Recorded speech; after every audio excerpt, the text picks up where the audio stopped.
Meus irmãos, graça, misericórdia e paz do Senhor Jesus.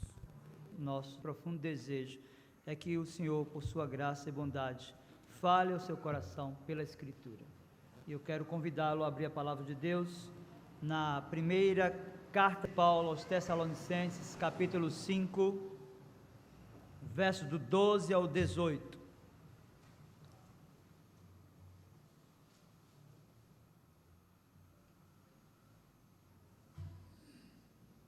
Acompanhem comigo aí atentamente a leitura dessa porção da Escritura selecionada para esse momento de edificação. 1 de Paulo aos Tessalonicenses 5, do 12 ao 18. A palavra de Deus nos diz assim: Agora vos rogamos, irmãos, que acateis com apreço os que trabalham entre vós e os que vos presidem no Senhor e vos admoestam, e que os tenhais com amor em máxima consideração por causa do trabalho que realizam. Vivei em paz uns com os outros. Exortamo-vos também, irmãos, a que admoesteis os insubmissos, consoleis os desanimados, ampareis os fracos e sejais longânimos para com todos. Evitai que alguém retribua a outrem mal por mal. Pelo contrário, segui sempre o bem entre vós e para com todos. Regozijai-vos sempre, orai sem cessar, em tudo dai graças, porque esta é a vontade de Deus em Cristo Jesus para convosco. Quero convidá-los a mais um momento de oração ao Senhor. Curva a sua fronte, feche os seus olhos e vamos orar. Meu Senhor, nós reconhecemos a Tua grandeza e a forma bendita, poderosa, pela qual o Senhor nos arrancou das trevas em que vivíamos, quando estávamos escravizados ao pecado e reféns do inimigo da nossa alma.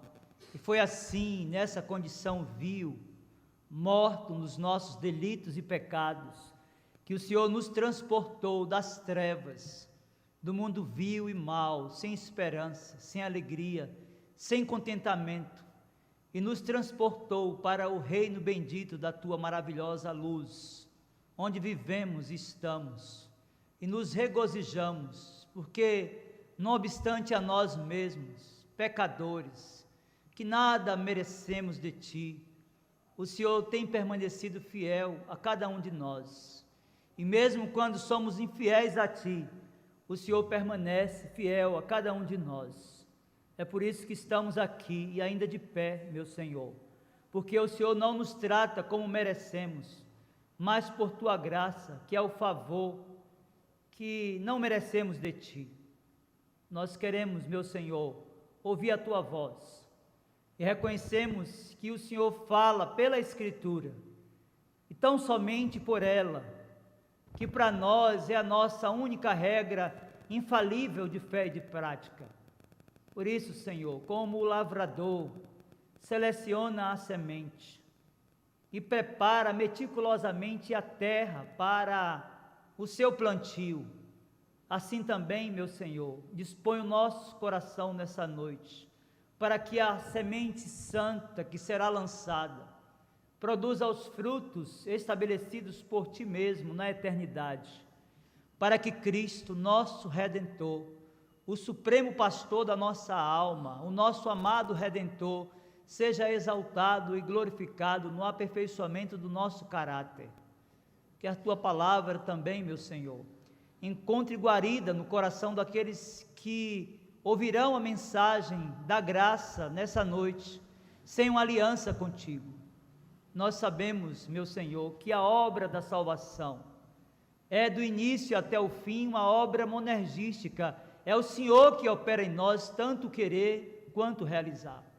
Por isso, dispõe o coração deste homem, desta mulher, que agora, debruçado sobre a palavra bendita do Senhor, deseja e anela ouvir a Tua voz.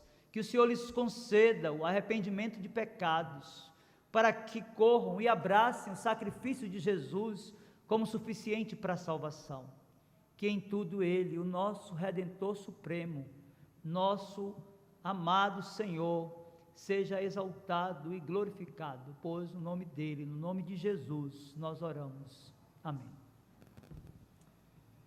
Meus queridos irmãos e amigos, a definição correta do que significa uma igreja, ou o que de fato significa o ser igreja, é de fundamental importância para o combate às falsas expectativas em torno da comunidade, ou aquilo que é definida também a igreja, a família da fé.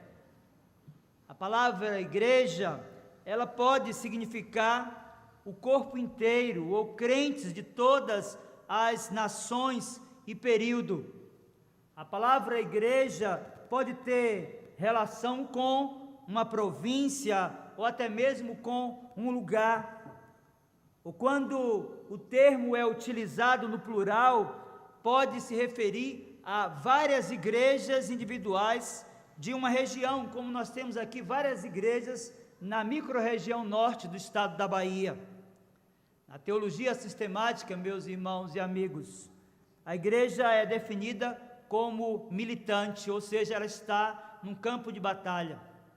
Na teologia sistemática, a igreja é definida como triunfante, a igreja santa e gloriosa que está nos céus e já cultua a Cristo na sua presença augusta. Na teologia sistemática, meus irmãos, a igreja pode ser definida como visível, que é a igreja como instituição, como a sociedade a reconhece que de fato é. Na teologia sistemática, meus irmãos, a igreja também é definida como igreja invisível, ou seja, é a igreja aquela igreja que só Cristo vê, os seus eleitos, aqueles que foram marcados para o dia da redenção. Mas na teologia sistemática, a igreja pode ser definida também como um organismo, ou seja, nós fazemos parte desse organismo no qual Cristo é a cabeça. Por fim, é possível termos também, do ponto de vista da nossa própria confessionalidade, uma definição de igreja como instituição, e é esse termo que nos interessa para a mensagem dessa noite. Meus irmãos, de fato, a primeira carta de Paulo aos Tessalonicenses, ela foi produzida entre 50 e 51 da nossa era, quando ele estava em Corinto, na companhia de Silas e Timóteo.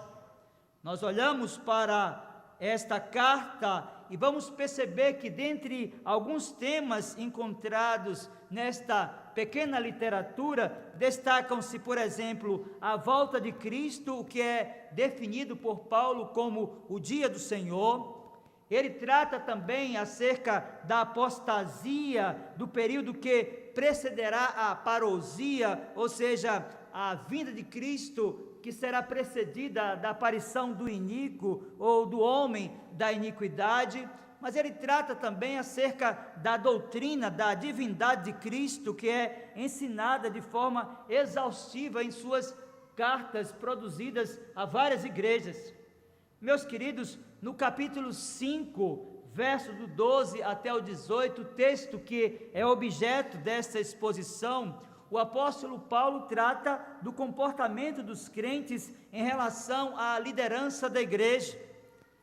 Ele trata também como se deve tratar os desordenados, como se deve tratar os desanimados, como se deve tratar aqueles que são fracos, e a todos os irmãos. Ele chama-os a atenção acerca da necessidade do aperfeiçoamento da relação com Deus. Meus queridos, na primeira sessão da passagem selecionada para esta mensagem, nós encontramos o apóstolo Paulo debruçado em torno dos problemas corriqueiros enfrentados pela liderança da igreja na produção desta carta, e podemos dizer até os nossos dias. A compreensão do que o apóstolo Paulo desejou comunicar nesse breve relato deve nos levar ou nos conduzir ao entendimento acerca das definições de alguns termos. Ainda, meus irmãos, que a palavra igreja aponte para uma definição de organismo, e é isso que nós encontramos quase em toda a Escritura. e como de fato é a igreja, um organismo vivo, aqui o apóstolo está tratando da igreja enquanto instituição, e as expressões trabalho e presidem no registro textual apontam exatamente para essa definição. Então percebam comigo que em 1 de Paulo aos Tessalonicenses, capítulo de número 5, verso 12 e 13, o apóstolo diz, veja na sua Bíblia: agora vos rogamos, irmãos, que acateis com apreço os que trabalham entre vós, e os que vos presidem no Senhor e vos admoestam, e que os tenhais com amor em máxima consideração, por causa do trabalho que realizam. Viver em paz uns com os outros. Meus queridos irmãos, o apóstolo fala acerca da importância de acatar com apreço, na definição do texto, os que trabalham, os que presidem e aqueles que admoestam a igreja.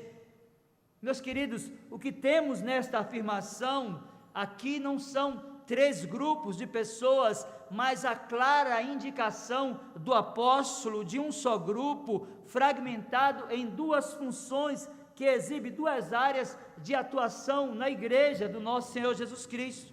Perceba inicialmente que ele fala sobre os trabalhadores, os quais nós definiremos como os obreiros. Essas pessoas podem ser definidas como obreiros ou trabalhadores, já que Paulo está mencionando que são aqueles que trabalhavam entre os tessalonicenses.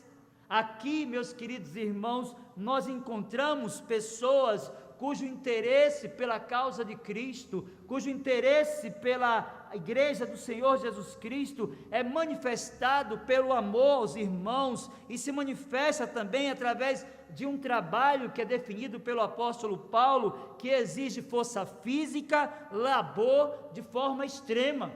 Nós olhamos para a passagem e vamos perceber isso na própria definição etimológica da palavra trabalho. O apóstolo Paulo aqui utiliza a palavra grega copial, cujo sentido é de trabalho corporal, que leva à fadiga, à exaustão e ao cansaço extremo, cujo esforço é inspirado pela materialização do amor de pessoas que no âmbito da comunidade estão preocupadas com a edificação do corpo de Cristo, que é a sua igreja. Mas o apóstolo não para por aí. Após falar dos obreiros ou dos chamados trabalhadores, ele vai mencionar um segundo grupo de pessoas que fazem parte da igreja como organismo e obviamente como instituição. São aqueles que são definidos como aqueles que presidem no Senhor, e nós o definiremos aqui como os superintendentes ou os diretores da igreja. Meus irmãos, a ideia aqui é de pessoas que estão investidas de autoridade, estão, do ponto de vista do ofício, sobre outras pessoas, supervisionando o trabalho do Senhor. Perceba comigo no próprio registro textual que é uma autoridade delegada, ou seja, trata-se de pessoas que foram levantadas no âmbito da igreja para a supervisão do trabalho do nosso Senhor Jesus Cristo, são definidas como aqueles que presidem no Senhor. Percebam, de posse da própria passagem, e vejam que são esses que foram legitimados por Deus para admoestar os irmãos, e a palavra aqui, admoestar, é sinônima de advertir ou exortar. Agora vos rogamos, irmãos, que acateis com apreço os que trabalham entre vós, e os que vos presidem no Senhor e vos admoestam. Meus queridos, a ideia aqui de admoestar, segundo a passagem de Paulo aos Tessalonicenses, primeira carta, capítulo 5, verso de número 12, é de despertar a mente dos irmãos para a obediência à palavra de Deus. Nós sabemos que, de fato, esta não é uma tarefa fácil, sobretudo nesses dias onde o conceito de verdade está maculado pela pós-modernidade, que define verdade como aquilo que traz felicidade. Então essa tarefa de admoestar, essa tarefa de chamar a atenção, essa tarefa de exortar as pessoas que se corrijam, nem sempre é bem vista. O que aprendemos aqui, meus queridos irmãos, é que enquanto o primeiro grupo consiste de pessoas que estão no âmbito da comunidade da fé, o segundo é composto de um outro grupo que, retiradas deste ambiente, foram legitimadas para o exercício desse papel delicado nesses dias em que admoestar, em que chamar a atenção e que corrigir nem sempre é uma coisa muito fácil. Então, perceba comigo que do que está posto nesta sentença aqui, deve-se entender que Deus instituiu na igreja uma liderança e o fez para que a ordem seja mantida, e isso através da obediência à palavra de Deus, que deve ser honrada. Então, quando nós olhamos para a passagem, nós vamos perceber que a relação deve ser recíproca. Ou seja, enquanto cabe à liderança esse papel de corrigir, enquanto cabe à liderança esse papel de exortar, enquanto cabe à liderança esse papel de chamar a atenção para que a comunidade tenha paz, para que a comunidade caminhe de acordo com os princípios e valores da palavra de Deus, nós precisamos de compreender que cabe à igreja, primeiro, reconhecer a sua liderança como dádiva de Deus. Meus queridos irmãos, a autoridade que os líderes da igreja receberam é derivada, ou seja, ela procede do trono da graça de Deus. Daí o dever que todos os crentes têm de atender à admoestação quando esta procede da palavra de Deus. Meus queridos, nós olhamos para essa realidade e percebemos o quanto esse conceito de autoridade delegada, daquela que vem dos céus para a terra e que vai legitimar homens para o exercício desse papel tão delicado, tem sido fragilizado. Enquanto que a liderança da igreja compete exortar, compete chamar a atenção, compete corrigir aos crentes em Cristo Jesus, primeiro, reconhece-se a liderança como dádiva de Deus. Mas há um outro aspecto aqui, que por inferência nós podemos tirar, e que é de competência da igreja também, é que a igreja deve valorizar ou acatar os líderes que lideram com dedicação e afinco. Nós olhamos para essa produção literária e percebemos que é importante destacar que não há qualquer pecado nessa forma de postura. Obviamente que desde que tal comportamento redunde na glória do nosso Senhor Jesus Cristo. Meus queridos, a tarefa de liderar não é uma tarefa simplista, sobretudo quando se trata de uma liderança de um serviço voluntário. Isso fica mais difícil a cada dia. Do ponto de vista da Igreja Presbiteriana do Brasil, os ofícios de presbíteros regente, docente e a função de diácono exige muito, e geralmente há muitas críticas em torno dos irmãos. Em contrapartida a isso, os elogios às atividades desenvolvidas com afinco e dedicação não são elogiadas na mesma proporção das críticas. Meus queridos, infelizmente, o número de críticos de plantão tem superado a quantidade daqueles que valorizam seus líderes. Esse trabalho de liderar dos presbíteros, esse trabalho de liderar dos pastores, esse trabalho de liderar da junta diaconal da Igreja do Senhor Jesus Cristo é uma atividade, ou são atividades delegadas do trono da graça de Deus e que deve ser acatado e valorizado pela igreja para que a comunidade caminhe de tal forma que Cristo, como cabeça desse organismo vivo, seja exaltado e glorificado. Mas nós olhamos para essa declaração de Paulo e devemos perceber também, meus irmãos, que a igreja compete amar a sua liderança. E é importante aqui nós compreendermos que fora dessa relação de amor, o relacionamento cristão, ele vai se tornar tenso e podemos dizer muito complexo. Meus queridos, a tarefa de estar sobre e entre os irmãos na igreja do nosso Senhor Jesus Cristo não deve ser definida como uma tarefa simplista. Devemos dizer que, ao mesmo tempo que o pastor precisa ser amigo, muitas vezes abraçando e utilizando o cajado, é necessário também que eventualmente ele tenha que usar a vara da disciplina, admoestando e chamando a atenção do rebanho. Eu quero dizer para os irmãos que esta não é em nada uma tarefa muito fácil. Nós devemos dizer, meus irmãos, que o pastor não pode de maneira alguma ser um amigo irresponsável do rebanho, muito menos um déspota autoritário que de alguma forma leva o rebanho ao constrangimento. Esse equilíbrio entre a amizade e o exercício da liderança e do amor cristão, às vezes é o exercício de um constrangimento em que os pastores são conduzidos pela própria igreja do nosso Senhor Jesus Cristo.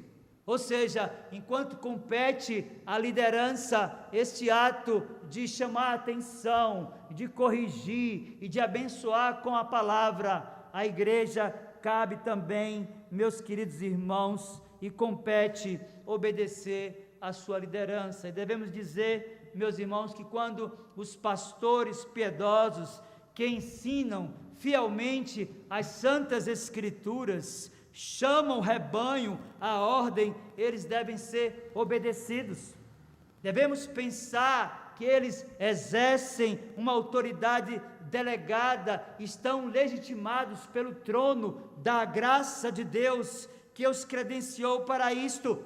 Devemos lembrar, pois Paulo os define como embaixadores de Cristo, e nós temos uma gama de informações e passagens bíblicas que revelam que a igreja do primeiro século havia compreendido isso. O autor da carta aos Hebreus, no capítulo 13, versos 7 e 17, falando dos pastores que são guias do rebanho, disse assim: lembrai-vos dos vossos guias, os quais vos pregaram a palavra de Deus, e considerando atentamente o fim da sua vida, imitai a fé que tiveram, obedecei aos vossos guias, e sede submissos para com eles, pois velam por vossa alma, como quem deve prestar contas, para que façam isto com alegria e não gemendo, porque isto não aproveita a vós outros. Meus queridos, é óbvio que esta obediência não deve nem pode ser uma obediência cega. É óbvio que essa obediência não deve nem pode ser uma obediência irracional. É óbvio que essa obediência não deve nem pode ser uma obediência inconsequente. Ela deve ser o reflexo da obediência a Deus, ou seja, enquanto o ensino de um pastor estiver alicerçado e balizado pelas Escrituras, é dever do rebanho, é dever da igreja do nosso Senhor Jesus Cristo atender a voz desse pastor, que nada mais é para a igreja senão a voz de Deus falando pelas Escrituras. Nós olhamos então, meus queridos, e percebemos, e o que nos chama a atenção aqui é que o apóstolo destaca a razão pela qual a igreja deve se submeter à sua liderança, bem como estimá-la. Veja, ele segue e diz: e que os tenhais com amor, em máxima consideração, por causa do trabalho que realizam. Meus irmãos, percebam no registro textual que a razão pela qual o apóstolo Paulo recomenda à igreja amar, tem máxima consideração os seus líderes, é por causa do trabalho que realizam. E é interessante como ele destaca esta sentença e chama a atenção daqueles irmãos percebam que o apóstolo põe em relevo o serviço, e a ideia é de que o ofício é importante, contudo, deve ser ratificado pelo trabalho. Se nós olharmos para outra produção textual do apóstolo Paulo, falando, por exemplo, do ofício, lá na primeira epístola a Timóteo, capítulo 3, verso de número 1, ele diz: fiel é a palavra, se alguém aspira ao episcopado, excelente obra almeja. Meus irmãos, há muitos oficiais, devemos dizer pastores, há muitos oficiais, devemos dizer presbíteros e diáconos de direito, e há muitos outros que o são de fato. Olhamos para essa passagem e percebemos que o ideal é que quem possui o título, seja de pastor, seja de presbítero, ou seja, de diácono, ratifique o seu chamado por meio do trabalho. É objetivamente isso que o apóstolo Paulo está afirmando aqui. Ele diz que a igreja deve amar, que a igreja deve obedecer, que a igreja deve honrar sua liderança, não apenas e tão somente porque estão investidos de autoridade e porque receberam do céu autoridade para o exercício da sua liderança, mas sobretudo por causa do trabalho dedicado e piedoso que realizam na igreja do nosso Senhor Jesus Cristo. De fato, meus queridos irmãos, nós precisamos de orar para que Deus levante na nossa igreja, na Igreja Presbiteriana do Brasil, uma liderança de homens abnegados que queiram se dedicar ao santo ofício, seja ele o presbiterato na regência, na docência ou no diaconato. Nós temos uma gama de homens que ainda não compreenderam a vocação, e isso serve para os pastores, isso serve para os presbíteros, isso serve também para os diáconos. Temos uma gama de pessoas que ama o título, mas odeia o serviço. Paulo está chamando a atenção dos irmãos em Tessalônica, a fim de que reconheçam, que amem, que tributem honra aos seus líderes, por causa do trabalho que eles desenvolviam. Mas ele segue, e agora nos versos 14 e 15, de 1 Tessalonicenses capítulo 5, ele diz assim, veja aí na sua Bíblia: exortamo-vos também, irmãos, a que admoesteis os insubmissos, consoleis os desanimados, ampareis os fracos, e sejais longânimos para com todos. Evitai que alguém retribua a outrem mal por mal. Pelo contrário, segui sempre o bem entre vós e para com todos. Meus queridos, é possível perceber através desta leitura dos versos 14 e 15 que há uma distribuição de tarefas aqui, e isso envolve o exercício da responsabilidade agora dos crentes. Perceba que nos versos 12 e 13, Paulo fala sobre a liderança, mas agora nos versos 14 e 15, ele vai tratar exatamente da responsabilidade que cada irmão deve ter na igreja. Devemos dizer que é da competência, sim, da liderança, preparar os crentes para que entre eles haja aqueles que serão bênção na vida de outros, inclusive através do discipulado cristão. Em outra carta paulina, quando escreve aos Efésios, capítulo 4, verso 11 e 12, o apóstolo vai tratar exatamente desse assunto, quando disse: e ele mesmo concedeu uns para apóstolos, outros para profetas, outros para evangelistas e outros para pastores e mestres, com vistas ao aperfeiçoamento dos santos, para o desempenho do serviço, para a edificação do corpo de Cristo. Perceba, meus queridos irmãos, que na igreja dos Tessalonicenses, o apóstolo põe em visibilidade 3 grupos de pessoas que necessitavam de assistência. Ele os define primeiro como os insubmissos, ele os define segundo como os desanimados, ele os define terceiro como aqueles que são fracos. Meus queridos, quando o apóstolo Paulo fala sobre os insubmissos, ele utiliza uma palavra no original que define o caráter de alguém que é de fato insubmisso, no sentido de se desviar de ordens e prescrições estabelecidas para a comunidade inteira. É importante nós pensarmos, meus queridos irmãos, que esta palavra aqui era utilizada para se referir aos soldados que não se mantinham na devida formação e que insistiam em marchar do seu próprio jeito. Nós olhamos para esta palavra e vamos perceber que a expressão insubmisso também pode ser traduzida por descuidado. Essa expressão pode ser traduzida por rebelde, por alguém que é irregular, por alguém que é desordenado. John MacArthur, no livro A Baixa Ansiedade, define o insubmisso aqui como o indócil. Meus queridos irmãos, o detalhe da passagem aqui é que o apóstolo recomenda aos irmãos na igreja em Tessalônica, nessa primeira carta, que admoeste os insubmissos, e isso de fato não é uma tarefa fácil.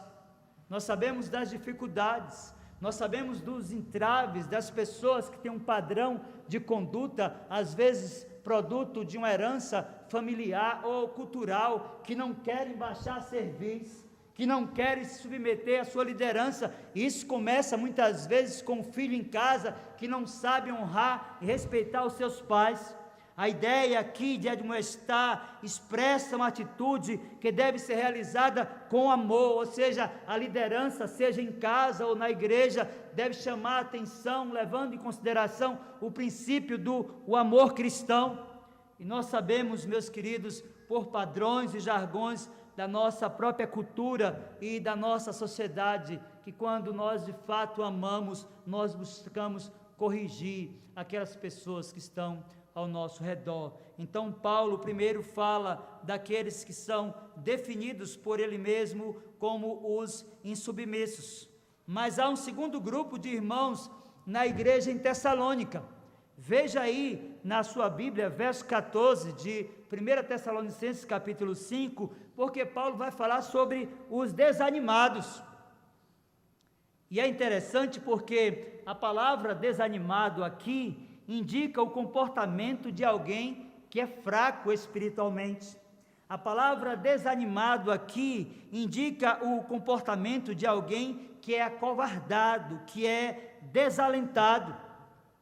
A tradução literal do termo desanimado é alma pequena. Meus queridos irmãos, os desanimados, eles temem o desconhecido. Meus queridos irmãos, os desanimados odeiam as mudanças. Meus irmãos e amigos, os desanimados são aqueles que querem viver sob a condição de não se arriscarem em nada. Eles são desencorajados por natureza, eles são geralmente tristes, eles são perpetuamente ansiosos com tudo. Havia não somente um grupo de pessoas insubmissas nessa igreja, mas havia um outro grupo de pessoas desanimadas. O apóstolo Paulo aqui chama a atenção dos irmãos em Tessalônica, a fim de que os consolassem, e a ideia de consolar aqui é de encorajar, ou seja, ao invés de repreender os desanimados, o ideal é aproximar-se deles e lhe falar com ternura e com amor cristão. Meus queridos irmãos e amigos, é papel de todo cristão ensinar aos que têm a alma pequena que as provações e os desafios da vida cristã contribuirão para o fortalecimento da nossa fé. Daí Paulo segue e agora vai falar de um terceiro grupo, que é o grupo dos fracos. Veja comigo aí, verso de número 14, 1 Tessalonicenses, capítulo 5. Os fracos, ele diz: exortamo-vos também, irmãos, a que admoesteis os insubmissos, consoleis os desanimados, ampareis os fracos e sejais longânimos para com todos. Meus queridos, a palavra fraco aqui no original pode ser traduzida também por frágil ou por delicado. É importante compreender que a fraqueza mencionada pelo apóstolo Paulo aqui não é a fraqueza física, ele está falando de uma fraqueza que é espiritual. O apóstolo Paulo chama a atenção dos leitores para um grupo de pessoas sem consistência espiritual. Ele chama a atenção de toda a igreja para um grupo de pessoas vulnerável espiritualmente. As pessoas descritas nesse relato são eventualmente sem base doutrinária, são pessoas vulneráveis a qualquer vento de doutrina. Percebam comigo, meus irmãos e amigos, no registro textual, que para os três grupos, o apóstolo Paulo utiliza três recomendações diferentes. Vejam, para os insubmissos, ele recomenda a igreja a admoestação. Para os desanimados, ele recomenda que a igreja os console. Para os fracos, ele solicita à igreja em Tessalônica que os ampare, para que eles permanecessem no corpo e fossem aperfeiçoados no serviço. O que é muito bonito aqui, meus queridos irmãos e amigos, é que é nessa diversidade de membros da igreja que o corpo é edificado e que Cristo é glorificado. De modo que nós olhamos agora e vamos perceber que tudo quanto Paulo deseja aqui é com vistas à unidade do corpo, pois no versículo 15 ele ainda diz, veja comigo: evitai que alguém retribua a outrem mal por mal. Pelo contrário, segui sempre o bem entre vós e para com todos. Meus queridos, o que nós encontramos aqui é um eco gritante do ensino do Senhor Jesus aos seus discípulos e que foi registrado nos evangelhos e que é sem dúvidas uma contracultura, já que parte do específico para o geral. Há alguns princípios, nós devemos dizer, do cristianismo que não são fáceis de serem vividos. Meus queridos, há alguns princípios que nós recebemos como herança desse livro sagrado, da palavra de Deus, que nós precisamos nos esforçar muito para viver adequadamente. Se nós folhearmos a Escritura, nós vamos perceber que sem esforço desmedidos, nós jamais nos aproximaremos dessa condição que o Senhor Jesus ensinou aos seus discípulos e que os evangelistas registraram. Se você abrir a sua Bíblia, lá em Mateus capítulo 5, verso do 43 a 47, você chegará à conclusão, junto comigo, que aquilo que Jesus exige dos discípulos aqui, não é fácil de viver. Veja comigo, Mateus 5, do 43 ao 47, a palavra de Deus nos diz assim: ouvistes que foi dito, amarás o teu próximo e odiarás o teu inimigo. Veja qual foi o ensino do Senhor Jesus.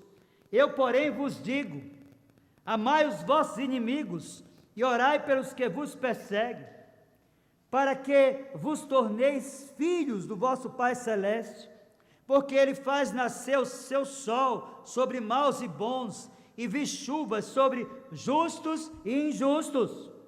Porque se amardes os que vos amam, que recompensa tendes? Perguntou o nosso mestre aos seus discípulos. Então ele diz: não fazem os publicanos também o mesmo? E se saudardes somente os vossos irmãos, que fazeis demais? Perguntou o Senhor Jesus. Não fazem os gentios também o mesmo? Meus queridos, imbuído desse propósito de aperfeiçoar a igreja em Roma, o apóstolo Paulo, em sua carta, já na parte prática, no capítulo 12, a partir do versículo 17 e até o 21, fez algumas recomendações que nós chegaremos à conclusão juntos que não é fácil viver. Veja comigo agora, Romanos 12, a partir do 17 até o 21, a palavra de Deus nos diz assim: não torneis a ninguém mal por mal, esforçai-vos por fazer o bem perante todos os homens. Se possível, quando depender de vós, tende paz com todos os homens. Não vos vingueis a vós mesmos, amados, mas dá lugar à ira, porque está escrito: a mim me pertence a vingança, eu é que retribuirei, diz o Senhor. Pelo contrário, se o teu inimigo tiver fome, dá-lhe de comer, se tiver sede, dá-lhe de beber, porque fazendo isto, amontoarás brasas vivas sobre a sua cabeça. Então o apóstolo conclui dizendo: não te deixes vencer do mal, mas vence o mal com o bem. Meus queridos irmãos, nesta mesma carta, o apóstolo já havia chamado a atenção daqueles irmãos acerca deste princípio tão necessário na vida de todo cristão. Eu fico pensando que nós, por nossas práticas, por nossa vida, estamos separados por um abismo muito profundo da teologia que nós professamos. Eu fico pensando que nós estamos separados por um abismo muito profundo daquilo que foi o cristianismo no primeiro século e naqueles momentos de grandes avivamentos em torno do mundo. Alguém já disse acertadamente que para ser não é só parecer. Alguém já disse acertadamente que para ser muito mais do que só parecer, dá para ser muito mais. Então há um clamor: vamos ser, vamos ser, vamos ser, pois não há terror para quem sabe amar. Meus queridos irmãos, eu penso que esse seja o nosso desafio. Enquanto igreja, moldar o padrão do nosso comportamento a um amor que não está limitado apenas à verbalização de ideias ou de conceitos. Eu fico pensando que este seja o padrão pelo qual a sociedade seja impactada quando eles olharem para nós e perceberem em nós gente piedosa, que está disposta a pagar o preço, que está disposta a caminhar mais uma milha, que está disposta a perdoar, que está disposta a recomeçar os relacionamentos porventura quebrados. Porém, meus irmãos, o apóstolo já havia chamado a atenção daqueles irmãos, e aqui mesmo em 1 Tessalonicenses capítulo 3, verso 11 e 12, ele diz: ora, o nosso mesmo Deus e Pai, e Jesus nosso Senhor, dirijam-nos o caminho até vós, e o Senhor vos faça crescer e aumentar no amor, uns para com os outros e para com todos, como também nós para convosco. De fato, meus irmãos, há aqui uma exortação a fim de que a igreja, ela adeque o seu padrão de vida e de cultura nos valores da Escritura. Nós percebemos que enquanto dos versos do 12 ao 15, o apóstolo tratou acerca de como deveria ser o comportamento dos irmãos em relação à liderança da igreja, e nós percebemos agora que a partir do versículo 16 e até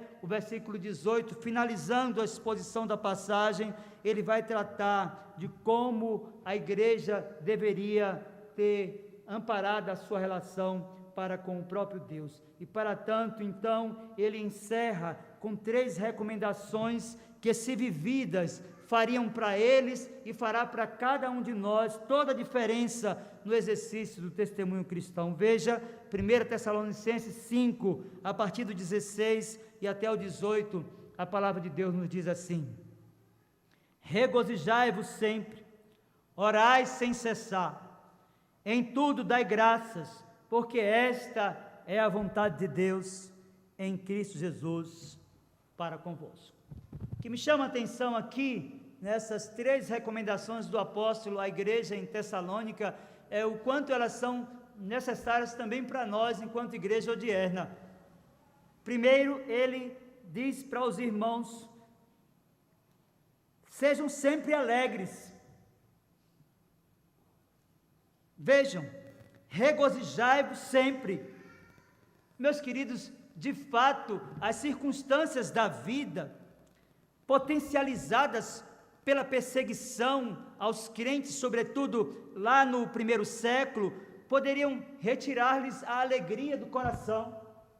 Eu fico pensando que nesses dias tão nebulosos e difíceis, que somos bombardeados constantemente por informações tão pejorativas e negativas, nós somos desafiados a cada dia a perder esse senso de ter alegria em todas as coisas.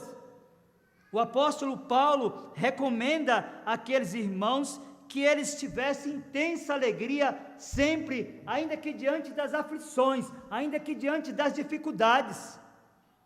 E eu creio, meus irmãos, que esta seja uma receita para uma vida prazerosa. Eu creio que esta, de fato, seja uma receita muito eficaz para uma vida contente. É você olhar para as circunstâncias, enxergar os problemas, perceber que as coisas não estão bem na sua vida, na sua casa, no seu trabalho, nas suas relações, mas manter o seu coração aquecido de alegria, porque entende que absolutamente todas as coisas cooperam para o seu bem. Então o apóstolo diz: regozijai-vos sempre. Mas ele faz uma outra recomendação: orai sem cessar. Meus irmãos, a recomendação do apóstolo aqui é de que os crentes em Tessalônica, que estavam enfrentando as lutas e os dissabores da vida, jamais desprezassem a oração. Meus queridos, o que ele ensina aqui é que não deve haver declínio no hábito de agarrar-se a Deus através desse meio de graça que tanto contribui para o nosso bem. Lamentavelmente, não tem sido esta a postura de muitos crentes. Diante dos desafios, diante dos problemas e dos enfrentamentos, alguns abandonam a oração e buscam através dos seus recursos, sejam econômicos ou relacionais, a solução das suas demandas. Paulo afirma que em meio às lutas, aos enfrentamentos e às dificuldades, aqueles irmãos deveriam estar firmes, orando a todo tempo ao Senhor, clamando aos céus que os visitasse. Mas por fim, ele diz, verso de número 18, em tudo dai graças, porque esta é a vontade de Deus em Cristo Jesus para convosco. Meus queridos, o que Paulo recomenda aqui àqueles irmãos é que eles mantivessem o coração agradecido por absolutamente todas as coisas.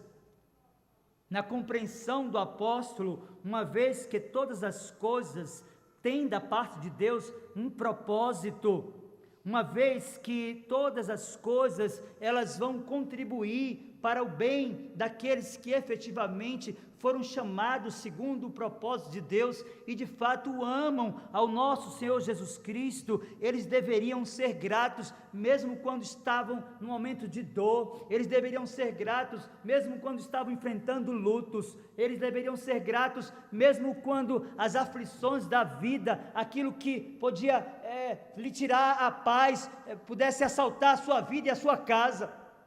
Meus irmãos, de fato, esta não é uma tarefa fácil.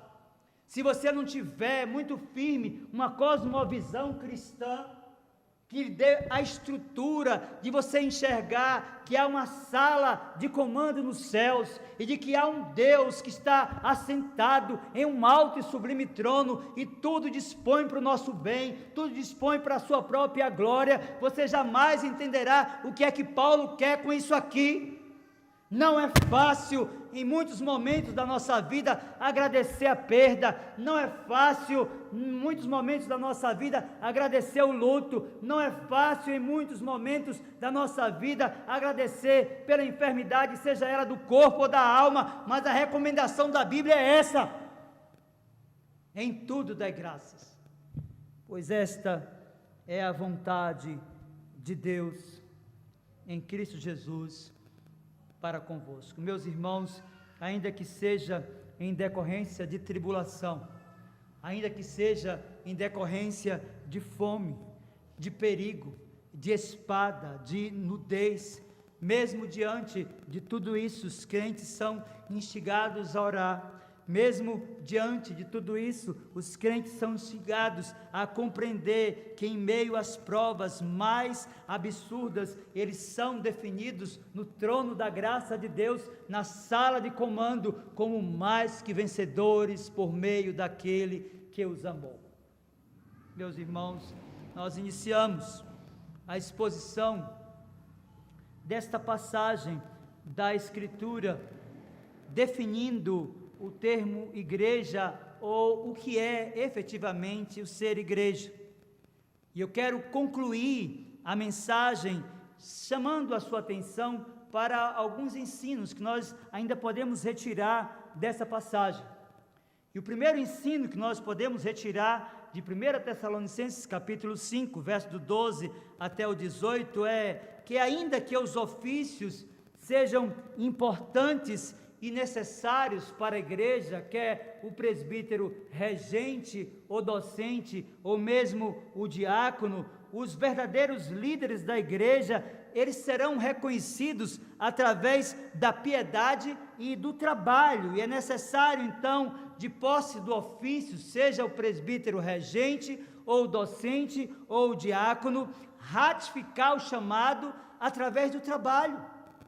É isso que nós aprendemos aqui.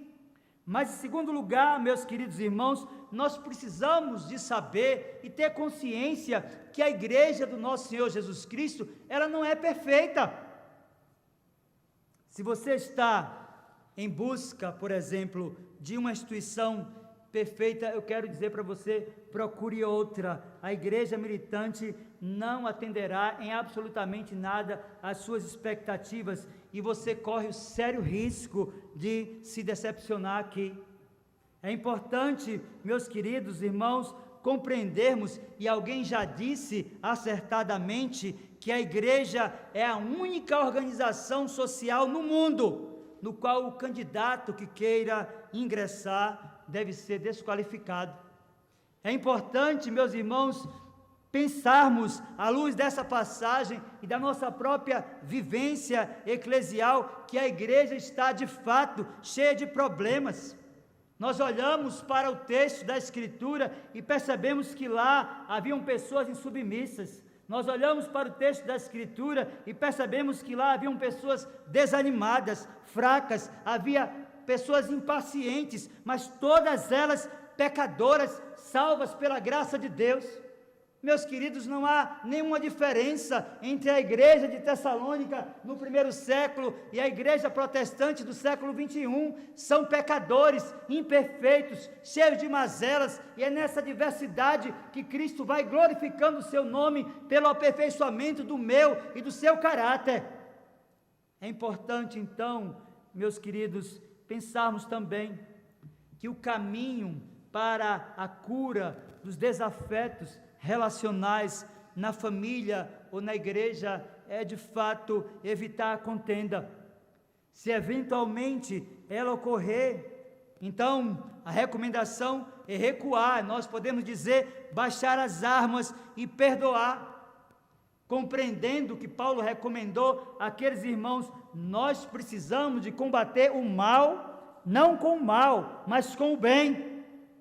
Nós precisamos também, meus queridos irmãos, pensar que em nossa relação com Deus é necessário compreender que tudo quanto Ele faz é bom. Daí a necessidade de nos alegrarmos sempre e ainda enfrentando as provas, jamais deixar de orar e jamais deixar de bendizer a Deus, porque as suas misericórdias duram para sempre e Ele estará sempre aperfeiçoando o nosso ser e o nosso caráter, de modo que enquanto aqui nós somos imperfeitos, mas lá nós seremos perfeitos e teremos então relacionamentos perfeitos e saudáveis. Então, eu quero concluir a mensagem nessa noite dizendo para você que não há nenhuma diferença da igreja em Tessalônica da igreja evangélica brasileira no século 21. Cabe a nós, de posse de tudo quanto aprendemos, aperfeiçoar o nosso ser e caráter, para que Cristo, na diversidade e aperfeiçoamento do nosso caráter cristão, seja honrado e glorificado. A Ele seja a honra e a glória hoje e na eternidade. Amém. Vamos ficar de pé e vamos orar, encerrando o culto nessa noite. Meu Senhor, bendito, exaltado e glorificado seja o Teu nome. Nós Te louvamos, meu Senhor, porque o Senhor deu à igreja uma liderança que deve ser amada, que deve ser respeitada.